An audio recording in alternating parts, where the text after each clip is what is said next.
Bonjour à tous et à toutes. Au nom de la Fondation pour la conservation du saumon atlantique et le Canadian Rivers Institute, soyez les bienvenus. Cette série est rendue possible en partie grâce aux contributions du gouvernement du Canada. Aujourd'hui, nous avons le plaisir d'accueillir Madame Joanie Carrier. Joanie est diplômée d'un baccalauréat en biologie de l'Université de Sherbrooke. Elle a travaillé en tant que technicienne et biologiste pour la ferme spécialisée dans les écosystèmes aquatiques Environnement Illimité, aujourd'hui une division d'Englobe. Elle a également poursuivi ses études en complétant une maîtrise professionnelle en sciences de l'eau au Centre Eau, Terre, Environnement de l'Institut national de la recherche scientifique. Actuellement, Joanie effectue une maîtrise de recherche sous la direction de M. Normand Bergeron à l'INRS ETE, projet qu'elle nous présente aujourd'hui. Avant de commencer, veuillez noter que la période de questions et réponses sera à la fin de la présentation. Sans plus tarder, je passe maintenant la parole à Joanie. Oui, bonjour tout le monde. Merci d'être là aujourd'hui pour ma présentation.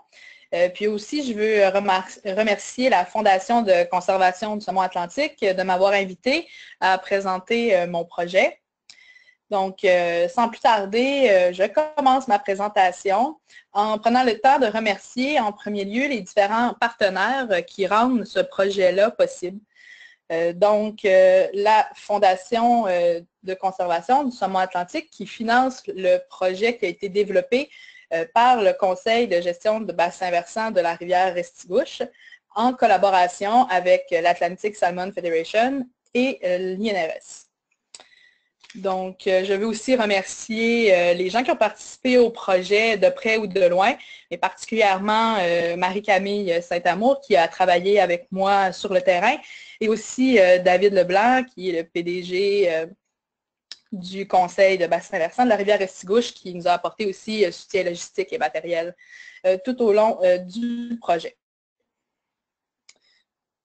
Donc, l'évaluation de la prédation par le cormoran aigrette des smolts de saumon atlantique du bassin versant de la rivière Restigouche est un projet qui comporte vraiment plusieurs volets. Donc, premièrement, je vais commencer par vous présenter le cormoran aigrette pour ceux qui connaîtraient moins cette espèce. Le cormoran aigrette a vu ses populations chuter entre les années 50 à 70 en raison de plusieurs sources de pollution, en particulier le DDT et les BPC qui, entre autres, diminuaient l'épaisseur de la coquille de leurs œufs. Un peu comme le faucon pèlerin. Vous êtes probablement plus familier avec cette espèce-là pour cette problématique. Ensuite de ça, quand ces produits-là ont été réglementés, il y a eu une augmentation de ces populations depuis la fin des années 70. C'est un oiseau qui va vivre autant près des milieux d'eau salée, d'eau saumâtre que d'eau douce. Sa nidification va se faire sur les zones côtières ou en périphérie des lacs à l'intérieur des terres.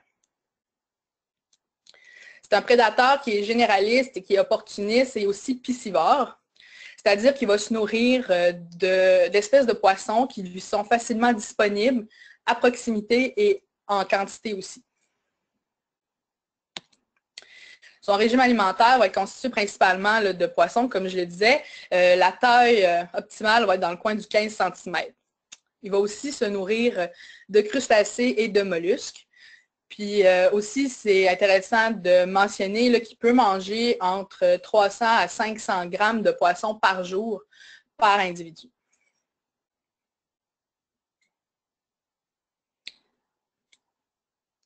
Donc, il y a plusieurs conflits de façon historique qui existent entre le cormoran et les hommes, principalement en raison du fait qu'ils consomment des poissons que nous, on pêche aussi, ou encore on pêche des poissons qui vont se nourrir sur les espèces que le cormoran va favoriser.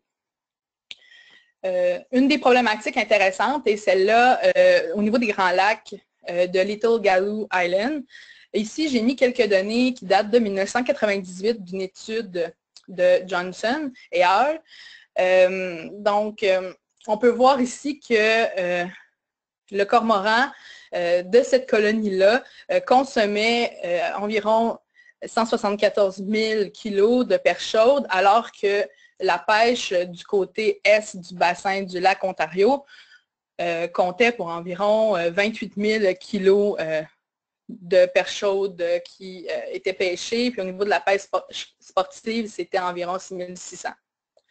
Donc, on peut voir que le cormoran était vraiment associé à une consommation importante de cette espèce-là.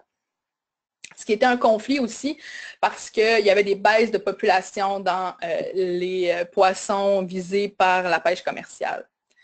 Il y a même eu un livre décrit qui symbolisait dans le fond ce conflit écologique-là parce qu'il y a eu des gens qui ont fait des actions illégales pour aller tuer des cormorans qui sont sur la colonie pendant leur nidification.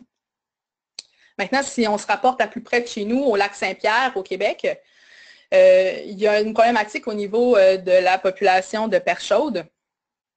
Mais les raisons qui expliquent ces problèmes-là sont vraiment nombreuses. Par exemple, au niveau des problèmes de son habitat de reproduction et de croissance qui se détériore, la connectivité entre ces milieux-là, la qualité de l'eau qui est de moins en moins bonne et difficile. Et à ça se rajoute évidemment l'arrivée des cormorans à aigrette dans le secteur du lac Saint-Pierre depuis les années 2000. Donc, tranquillement, pas vite, la population s'établit et est de plus en plus importante. Il y a même eu en 2012 et 2013 des contrôles de population avec de l'abattage faits par le ministère des Ressources naturelles et de la faune à l'époque. De ces abattages-là, il y a eu des études des contenus stomacaux de fait, et puis il y avait environ 45% des contenus qui étaient de la perche chaude en nombre de poissons. Donc, ils s'alimentaient beaucoup sur la perche chaude. Donc, en plus de tous les autres facteurs qui affectaient cette population-là, on pouvait voir qu'il y avait vraiment, encore une fois, un conflit créé. Et la dernière situation duquel je veux vous parler, c'est au niveau du delta du Mississippi aux États-Unis, où il y a de l'aquaculture de façon importante pour la production de barbus de rivière. Ces fermes d'aquaculture-là sont situées dans les zones d'hivernage du cormoran. Donc, le cormoran étant opportuniste, va se nourrir de ces barbus de rivière-là, ce qui va créer un conflit avec les aquaculteurs sur place parce que ça crée des pertes monétaires importantes.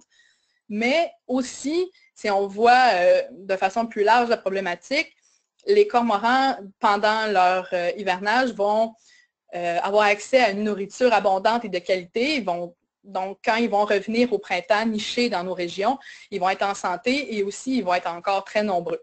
Fait que ça favorise l'augmentation des populations de cormorans dans nos régions. Donc, le cormoran, en fait, utilise les infrastructures qui sont créées par l'homme pour favoriser ces populations d'une manière. Donc, nous le favorisons, mais nous voulons aussi qu'ils ne mangent pas nos poissons qu'on utilise. Donc, de là tout le conflit. Donc, maintenant, si on se ramène plus à la problématique directement couverte par ce projet de recherche-là, il y en a une baisse des populations de saumon atlantique importante partout. Je pense que vous êtes assez familier avec cette problématique-là. Mais quand on parle au niveau du bassin versant de la rivière Restigouche, les différentes études qui avaient lieu dans la région ont montré qu'il y avait des taux de survie des smolts lors de la dévalaison qui étaient quand même assez bas, puis aussi une augmentation de ces populations-là de cormorans dans la région. Donc, c'était deux facteurs qu'on se questionnait sur le fait si les cormorans pouvaient agir sur cette mortalité-là au niveau des smolts. S'il y en a parmi vous, ça m'étonnerait, mais qui ne sont pas familiers avec ce que c'est un smolt, c'est, dans le fond, une fois que, après 3 ans à peu près de croissance en milieu d'eau douce, en rivière, le jeune saumon va dévaler, va migrer vers l'océan Au niveau du bassin versant de la Restigouche, il va sortir au niveau de la baie des Chaleurs, se diriger dans le détroit de Belle-Île entre Terre-Neuve et le Labrador pour migrer dans l'océan au niveau de l'Atlantique nord-ouest, près du Groenland. Donc, c'est pendant cette période-là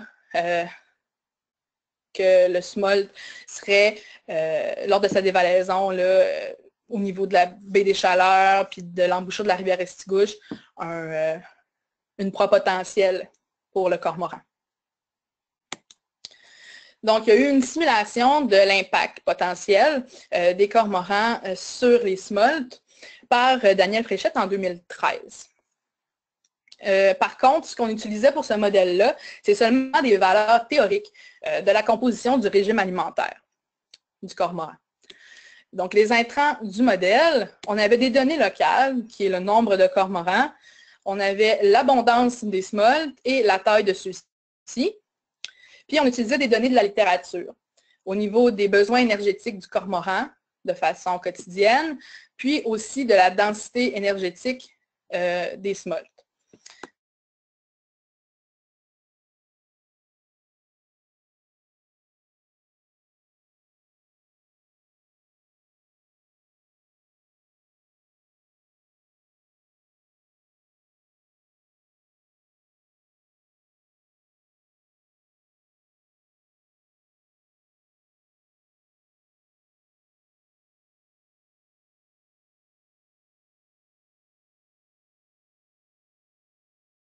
Encore m'entendre?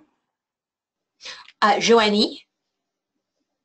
Oui? Oui, vous êtes encore là? OK, c'est bon. Il y a eu un... Oui, une pause d'environ comme 2 minutes. Oui. Est-ce que vous êtes rendu à quel endroit? Oui. Non. Je pense que c'était jusqu'aux valeurs théoriques.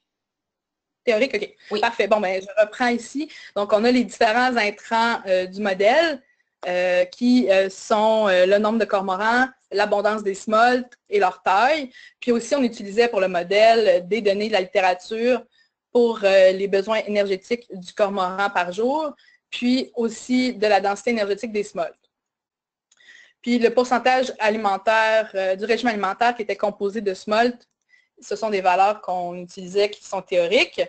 Donc, ce que ça donnait comme simulation, sur l'axe des X, ici, on a le pourcentage de smolt dans le régime alimentaire et sur l'axe des Y, la production annuelle de smolt consommée. Donc, si on prend par exemple qu'on dirait qu'il y a 20% du régime alimentaire des cormorans qui est composé de smolt, bien à ce moment-là, pour les différentes valeurs de 2011 et de 2012, on aurait jusqu'à 20% de la production annuelle de smolt qui pourrait être consommée. Donc, c'est ça. C'est juste pour vous donner une petite idée de l'impact qui pourrait quand même être très important si les cormorans mangent de façon importante des smolts. Donc, les objectifs de l'étude en soi sont d'établir le pourcentage de smolts qui composent le régime alimentaire du cormoran. Et pendant la dévalaison des smolts en 2014 et 2015, c'est d'obtenir les données locales pour les intrants du modèle bioénergétique. Donc, comme on a vu, la taille de la colonie, la production annuelle de smolt dans le bassin versant de la rivière Restigouche et aussi la taille moyenne de ces individus-là. Et un troisième objectif, c'est d'appliquer en fait ce modèle-là pour estimer la quantité potentielle de smolt qui vont être consommés par les cormorans. Donc, la méthodologie qu'on utilise pour parvenir à obtenir toutes ces informations, premièrement, je vous montre la localisation du site d'étude. Donc, en vert, vous avez le bassin versant de la rivière Restigouche et la colonie située ici, ou le losange jaune, qui est la colonie de Bonami-Rock, qui est devant la ville de Dalhousie au Nouveau-Brunswick sur une série d'îlots rocheux. Pour déterminer la taille de la colonie, on considère qu'un nid va équivaloir à un couple nicheur, donc à 2 adultes. Pour établir ça, on a fait un survol en 2014 avec un Cessna et une validation terrain. Pendant le survol, on prenait des images de la colonie en altitude parce qu'il y a des endroits qu'on ne peut pas atteindre physiquement pour aller les calculer devant nous lorsqu'on est à la marche, parce que c'est dangereux en raison des falaises puis des configurations du terrain. Donc, on obtient une image globale là, de la colonie ici, mais la qualité de l'image n'était pas très bonne. Donc, on a fait en 2015 un survol avec un drone. Déjà, vous pouvez voir que la qualité semble meilleure, mais si j'y vais plus précisément, je pense que vous pouvez voir que le drone, dans notre circonstance, était très utile et parfait pour l'utilisation qu'on avait à en faire. Avec ça, on peut calculer vraiment que chacun des nids, on peut voir ici, un cormoran sur un nid, un autre là, on fait le calcul comme ça pour l'ensemble de la colonie. On est certain du nombre de nids qui vont se retrouver là. Ensuite de ça, l'approche qu'on prend pour évaluer le régime alimentaire, c'est l'analyse du contenu de pelotes de régurgitation. Des pelotes de régurgitation, en fait, ce que c'est des régurgitations naturelles que le cormoran va produire d'éléments qui ne sont pas digérés. Peut-être qu'il y en a d'entre vous qui peuvent être familiers là, avec des pelotes de régurgitation qui sont faites par des hiboux, par exemple. Il va y avoir les différents os des mammifères qui consomment à l'intérieur. Mais pour nous, c'est la même chose avec le cormoran, excepté que là, on va retrouver des vestiges d'éléments de poissons, finalement. Et on estime qu'un cormoran va produire une pelote aux 24 heures, selon la littérature toujours. Donc, on a fait un échantillonnage sur la colonie pendant la période de dévalaison des smolts pour récupérer ces pelotes-là. On en prenait 60 par semaine et elles devaient être fraîches et intactes et bien recouvertes d'une couche de mucus pour être certain de ne pas perdre d'éléments qui se situaient à l'intérieur. Donc, en 2014, on en a récolté 441 répartis sur l'ensemble de la colonie. Il y a certains secteurs où on n'a pas eu accès en raison des escarpements. Donc, on a fait l'échantillonnage entre le 16 mai et le 26 juin. Et même chose en 2015, on en a récolté 433 entre le 14 mai et le 18 juin. Donc, on voit la répartition spatiale de notre échantillonnage. Ensuite de ça, on a procédé au tri du contenu des pelotes de régurgitation avec l'aide d'un tamis pour être certain de ne pas perdre d'éléments. Ce que ça donne, en fait, c'est que là-dedans, on va retrouver des otolithes de poissons, on va retrouver différents os, des colonnes, des vertèbres et des cristallins des poissons et aussi des arbres branchiales, des opercules parfois. Il y a à peu près tout sauf la chair des poissons, finalement. Et nous, ce qui nous intéresse, en fait, ce sont les otolithes, vraiment, pour poursuivre l'étude. Donc, ici, on a des otolithes des perles arc-en-ciel et ici de Poulamon atlantique. Donc, on poursuit avec les otolithes en soi. Juste pour vous mettre en contexte, s'il y en a qui ne savent pas exactement ce que c'est. C'est des os de l'oreille interne des poissons. Il y en a 3 paires dans chaque poisson. On a les lapillis, les astéries et les sagittas. Les sagittas, c'est les plus gros. Et c'est aussi eux qui ont une forme spécifique pour chacune des espèces. C'est facilement identifiable. Ben, relativement facilement identifiable. Donc, j'ai eu une formation à l'Institut Maurice Lamontagne de pêche et océan avec l'équipe des mammifères marins qui, eux, le font l'identification, dans le fond, des otolithes pour établir le régime alimentaire des. Donc, ils sont assez ferrés dans le domaine. Grâce à ça, j'ai pu effectuer mes travaux à moi. Donc, on a, par exemple, ici, une paire d'otolithes déperlants. On peut voir distinguer lequel est gauche, lequel est droit. Donc, avec le contenu d'une pelote, ben, quand on sait qu'un otolithe est gauche, l'autre est droit, on sait que ça égale pour un poisson seulement. Donc, c'est comme ça qu'on fait nos calculs pour le régime alimentaire. Donc, aussi, on a besoin de l'abondance des smolts dans le bassin versant. Ça, c'est des études qui ont lieu depuis plusieurs années déjà par Pêche et Océan Canada, du côté du Nouveau-Brunswick. Ils utilisent des trappes rotatives qui sont placées dans le bassin versant pour déterminer le nombre de poissons avec une technique de méthode de capture, marquage, recapture. On a des trappes rotatives qui sont situées dans le bassin versant, une au niveau de la rivière Kedgwick, une au niveau de la rivière Psaquitch. Il y en a une pour la rivière Matapédia. C'est nouveau de 2015 et géré par le Conseil de gestion de bassin versant de la rivière Restigouche.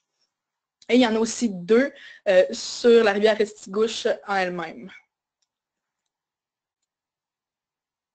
Donc, ce qu'on fait, en fait, c'est que les smolts qui sont capturés dans les trappes rotatives sont marqués d'un flog tag, relâchés en amont, et on regarde la quantité qu'on va recapturer au niveau de la trappe rotative. Et ensuite de ça, Pêche et Océan vont modéliser ces données-là et produire l'information au niveau de l'abondance des smolts. Il y a aussi des études au niveau de la survie des smolts dans le bassin versant, comme je l'avais mentionné un peu tout à l'heure. Ça se fait à l'aide de télémétrie acoustique avec l'Atlantic Salmon Federation. Donc, il y a différents récepteurs, lignes de récepteurs en fait qui sont établies. Une à Head of Tide, ici, une à Dalhousie Junction et une à Dalhousie. Et puis une dernière à Chaleur Line pour ce qui nous intéresse, mais il y en a aussi une au niveau du détroit de Belle-Île entre Terre-Neuve et Labrador. Donc, il y a environ 80 smolts par année qui sont marqués au niveau de la trappe rotative de la rivière Kedgwick. Ils sont marqués, en fond, à l'aide d'un émetteur interne inséré chirurgicalement pour ensuite être relâchés et détectés sur leur route de migration. Les résultats préliminaires de l'étude jusqu'à présent, au niveau de la taille de la colonie, en 2014, on a établi qu'on avait 905 couples nicheurs et en 2015, 1147.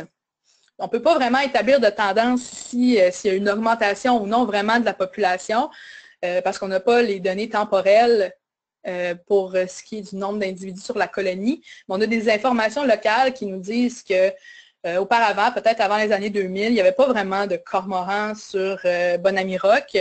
Puis on voit aussi des vestiges d'arbres qui étaient présents là avant. Puis maintenant, les cormorans nichent sur le restant des souches et tout ça. Fait que, dans le fond, c'est à la longue probablement que la colonie a fait mourir les arbres à cause de l'acidité du guano qu'ils produisent. Mais on ne peut pas vraiment mettre de tendance officielle là-dessus.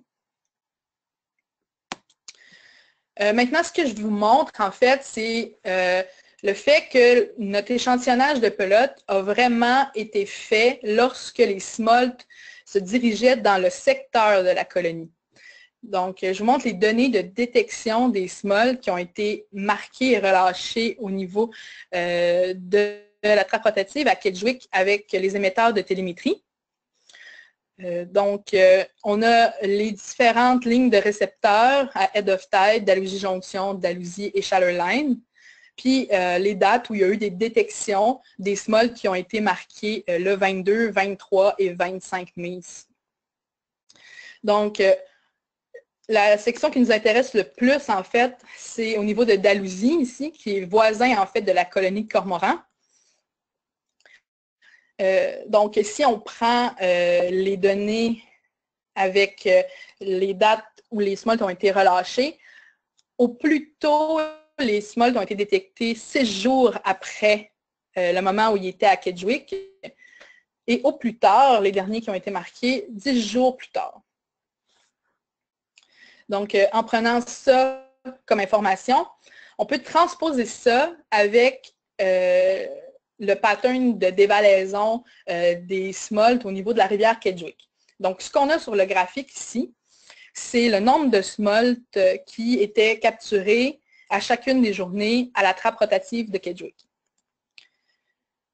Donc, on peut voir là, que les quantités les plus grandes là, vont se situer dans le coin du 25, 26, 27 et 28 et 29 mai. Il y avait aussi un petit pic un peu avant dans le coin du 20, 21 et 22 mai. Donc, si on prend les premières journées où ça commençait à être important comme dévalaison, Et la dernière journée où c'était le plus important, et on transpose dans le fond avec nos détections qu'on avait eues, 3 jours plus tard, 6 jours plus tard et 10 jours plus tard, ils vont se retrouver près de la colonie Andalousie, dans cette période-là ici marquée en rouge. Et nos échantillonnages de pelote, on les a fait, ces dates-là marquées par les flèches ici. Donc, celles du 31 et du 5 en 2015 risquent d'être dans la période où il y avait le plus de smolts dans le secteur. L'autre chose qui est à prendre en compte aussi, c'est que le pic de dévalaison des smolts, peu importe la trappe rotative, que ce soit à Kedgwick, Matapédia, Restigouche ou Oksawich, le pic de dévalaison est dans les mêmes dates, à peu près. Donc, ils ont beaucoup moins de distance à parcourir que ceux de Kedgwick. On pourrait donc penser qu'ils vont se retrouver avant, à proximité de la colonie. Donc, probablement que ces dates-là d'échantillonnage, le 21 mai et le 10 juin aussi, pourraient quand même être des moments où c'était assez évident qu'on pourrait capturer des smolts dans les pelotes de cormorans. Donc, ce que ça donne, une fois analysé, on a utilisé 30 pelotes de régurgitation par semaine, ou par journée d'échantillonnage, en fait. C'est un sous-échantillon de ce qu'on avait. Pour ramener ça, dans le fond, en proportion des espèces qui vont être consommées par rapport au nombre de poissons. Donc, si on prend, par exemple, au niveau du 16 mai, on voit qu'on avait vraiment beaucoup d'éperlans arc-en-ciel de consommés. Et par la suite, ça diminue. Pour ce qui est de la plie rouge, par exemple, ici en bleu, on commence avec peu de plis rouges, avec vraiment beaucoup vers la fin de la période d'échantillonnage. Donc, il y a des variations temporelles. Ici, au niveau du bleu foncé, on a du caplan. Dans la période où il roule sur les berges pour se reproduire, c'est là que le cormoran consomme le plus. C'est aussi là qu'on l'a vu le faire visuellement, nous autres même, sur le terrain. Donc, ça, c'est les espèces principales qui se retrouvaient dans les pelotes de régurgitation. Donc, on parle de caplan, de différents types de chaboisseaux, éperlans arc-en-ciel, du lançon d'Amérique, de la lompénie serpent, motelle à 4 barbillons, de la plie rouge, comme j'en ai parlé, aussi du poulamon atlantique, de la tanche tautog, du terrassier tacheté. Et puis, dans les autres, on va retrouver de façon vraiment minime, là, ici, j'ai les nombres d'individus par chacune des espèces autres. Donc, on a eu 2 anguilles d'Amérique, 2 cigouines de roche. Ce n'est pas des éléments très importants. Et certains d'entre vous vont accrocher sur le salmonidé ici, seulement une occurrence, un individu, en 2014. Donc maintenant, si on passe à 2015, là, on voit que c'est un peu changé. C'est les mêmes couleurs là, qui représentaient les espèces. Donc, ce qu'on a beaucoup, encore une fois, c'est de l'éperlan. On voit que le caplan continue plus longtemps dans la saison. On a aussi plus de poulamon atlantique. Donc, je vous laisse un peu l'image pour que vous preniez le temps de regarder. Mais sur la prochaine diapositive, je compare dans le fond les 2 années globalement pour les espèces qui sont principalement consommées. Donc, ce qu'on voit principalement, c'est la plie rouge qui est importante, 35 31 au niveau de l'éperlan en 2014, 22 et 25 en 2015. C'est les 2 espèces majeures. Puis ensuite, on voit que la quantité de poulamon atlantique a augmenté en 2015, tandis que la quantité de lompénie serpent a diminué par rapport à 2014. Et le caplan a augmenté aussi légèrement. Donc, on voit différentes variations probablement d'origine temporelle ou selon les abondances d'espèces dans la région. Maintenant, si on passe au taux de survie des smolts dans le bassin versant de la rivière Restigouche, Atlantic Salmon Federation ont produit des modélisations de leurs données de détection. Ce que ça donne, en fait, en orange, vous avez les valeurs médianes du taux de survie et puis vous avez les intervalles de crédibilité à 95 pour chacun des pour chacune des années. Donc, on a les données pour l'instant pour Head of Tide ici et pour Shallow Line. Éventuellement, dans le futur, ils vont aussi produire celles de Dalhousie Jonction et de Dalhousie. Donc, ça va nous donner encore une meilleure idée pour vraiment ce qui se passe au niveau de la colonie. Donc, ce que vous pouvez voir, c'est aussi que la survie est plus élevée au niveau des Head of Tide que de Shallow Line. C'est évident, dans le temps, il y en a de plus en plus qui vont mourir pendant leur migration. Mais l'autre fait aussi, c'est peut-être pas nécessairement la présence de la colonie entre les deux, mais c'est aussi le fait qu'ils passent par le processus de smoltification en passant d'eau douce à eau salée, qui peut aussi être très demandant pour leur métabolisme et occasionner des mortalités. Donc, est-ce qu'il y a beaucoup d'otolithes de saumon? C'est des présences très anecdotiques de salmonidés. Ici, par exemple, vous avez une photo d'une paire qui a été retrouvée. Ce qu'on a en 2014, pour l'instant, c'est une paire d'otolithes de saumon sur les 3254 qui ont été analysés. Puis elle s'est retrouvée dans les pelotes du 29 mai. En 2015, on parle de une paire sur 4573 paires d'otolithes au total. Puis celle-là, elle a été retrouvée en date du 5 juin. Donc, ce qu'on peut dire, en fait, c'est que les smolts de saumon atlantique du bassin versant de la rivière Restigouche, ils ne semblent pas constituer une part importante du régime alimentaire des cormorans à aigrettes de la colonie de Bonami-Rock. Donc, la grande conclusion qu'on pourrait dire, en fait, c'est que les cormorans à aigrettes ne sont pas une menace pour la survie des smolts, mais ce qui est vraiment important de retenir, c'est que c'est un résultat qui est exclusif au bassin versant de la rivière Restigouche et aux cormorans à aigrettes de la colonie de Bonami-Rock. Donc, c'est sûr que le long de leur route de migration, par exemple, au niveau de la baie des Chaleurs, il y a d'autres colonies de cormorans qui sont présentes et qui peuvent occasionner des mortalités aussi. On ne connaît pas leur régime alimentaire, donc on ne peut pas le savoir. Donc, les résultats qu'on a là, c'est vraiment spécifique aussi à la région. Donc, ce qu'on voit qui ressort de l'étude, en fait, c'est le caractère opportuniste du cormoran, c'est-à-dire qu'il va vraiment s'alimenter des espèces qui sont présentes dans son environnement, comme on a pu le voir avec les variations temporelles dans son alimentation. Aussi le fait que les smolts sont présents dans la zone d'alimentation des cormorans alentour de la colonie, vraiment pour une courte période de temps. On parle d'environ un rayon de 20 km, 30 km autour de la colonie où les cormorans vont aller s'alimenter. Donc, les smolts sont en migration, ils ne sont pas sédentaires dans le milieu. Ça pourrait être aussi un des facteurs. Pourquoi le cormoran ne va pas vraiment consommer de smolt.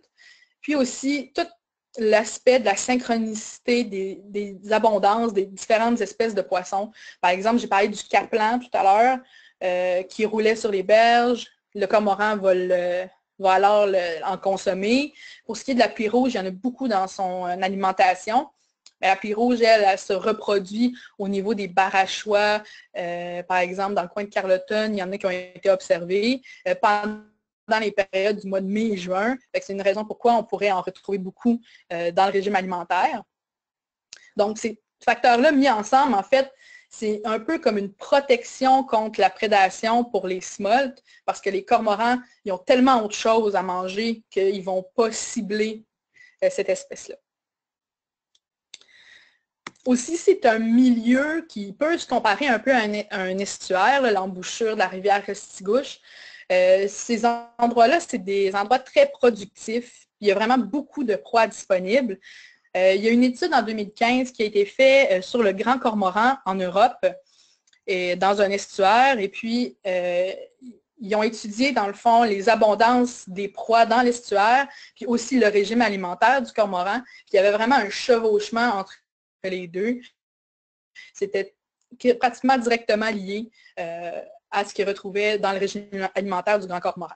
Donc, on peut s'imaginer que c'est à peu près ce qu'on retrouve, nous, pour notre étude aussi. Si on avait fait l'étude des populations de poissons dans le secteur de la colonie, probablement qu'on verrait aussi ce chevauchement-là.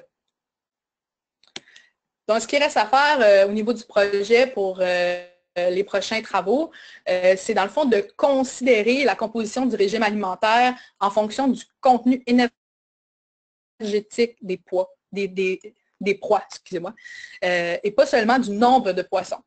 Donc, ça va peut-être changer un peu ces proportions-là, parce que, par exemple, un petit caplan ne va pas représenter la même valeur énergétique qu'un grand poulamon, par exemple. Donc, ça va changer probablement les ratios au niveau du régime alimentaire. Pour faire ça, on va avoir à mesurer, dans le fond, les otolithes qu'on a retrouvés dans les pelotes, les moins érodés, pour mettre la longueur de l'otolithe en relation avec les différents paramètres des poissons. Par exemple, si on prend ici à droite, là, on a pour les perlats arc-en-ciel, la longueur de l'otolithe en fonction de la longueur du poisson. Après ça, on peut, à partir de la longueur du poisson, connaître la masse du poisson et à partir de la masse, la valeur énergétique. Donc, avec ça, on peut connaître et élaborer le régime alimentaire de cette façon-là. Et c'est aussi ça qu'on va intégrer dans le modèle bioénergétique. Et ensuite de ça, il nous reste à obtenir les données d'abondance des smolts et leur taille par pêche et océan pour tout mettre ça ensemble dans le modèle bioénergétique avec les intrants locaux. On va quand même appliquer le modèle, même si le pourcentage de smolts dans le régime alimentaire est très faible. Question de voir ce que ça donne. Et on va aussi utiliser des descripteurs le plus quantitatifs au niveau du régime alimentaire, soit des indices de sélectivité ou d'abondance relative. Donc, c'est ce qui termine ma présentation. Vous avez apprécié l'information que vous avez eue. Donc, si vous avez des questions, je suis disponible. Merci beaucoup, Joanie. C'était une excellente présentation. Comme elle a dit, nous allons maintenant passer à la période de questions et réponses. Si vous voulez poser une question, vous pouvez utiliser le panneau de configuration de GoTo. C'est la petite boîte grise au coin supérieur droit de votre écran.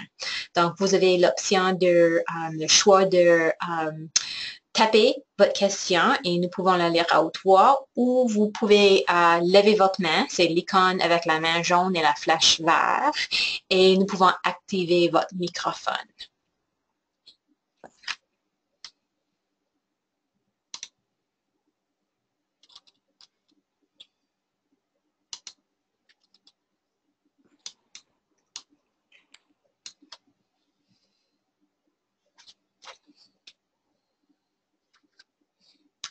J'ai une petite question, Joanie, lorsqu'on attend. Oui.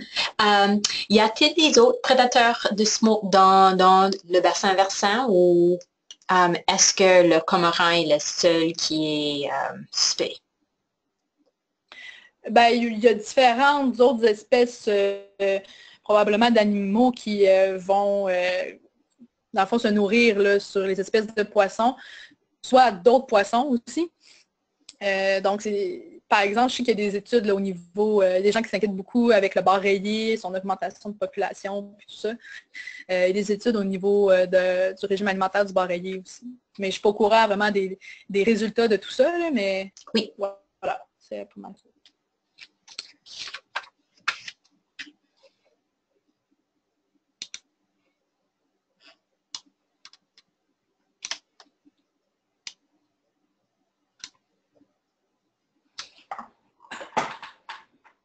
D'accord, donc je pense qu'il n'y a pas de questions. Donc, si vous avez des questions après le webinaire, vous pouvez me les envoyer. Je peux les envoyer à Joanie, si vous aimerez. Donc, Joanie, je vous remercie à nouveau. C'était une très bonne présentation. Un petit rappel aux participants, notre prochain webinaire aura lieu la semaine prochaine, le 13 avril, à Tommy Linasari de l'Université de New Brunswick et le Canadian Rivers Institute fera une présentation au sujet de l'étude de l'avenir de centrales hydroélectriques Martequac et la surveillance du saumon atlantique. Ce webinaire sera en anglais. Vous pouvez vous inscrire pour les webinaires futurs sur le site web de la Fondation ou le site web de le Canadian Rivers Institute. Donc, c'est la fin de notre session aujourd'hui. Je vous remercie de votre participation. Merci beaucoup et bonne journée. Merci.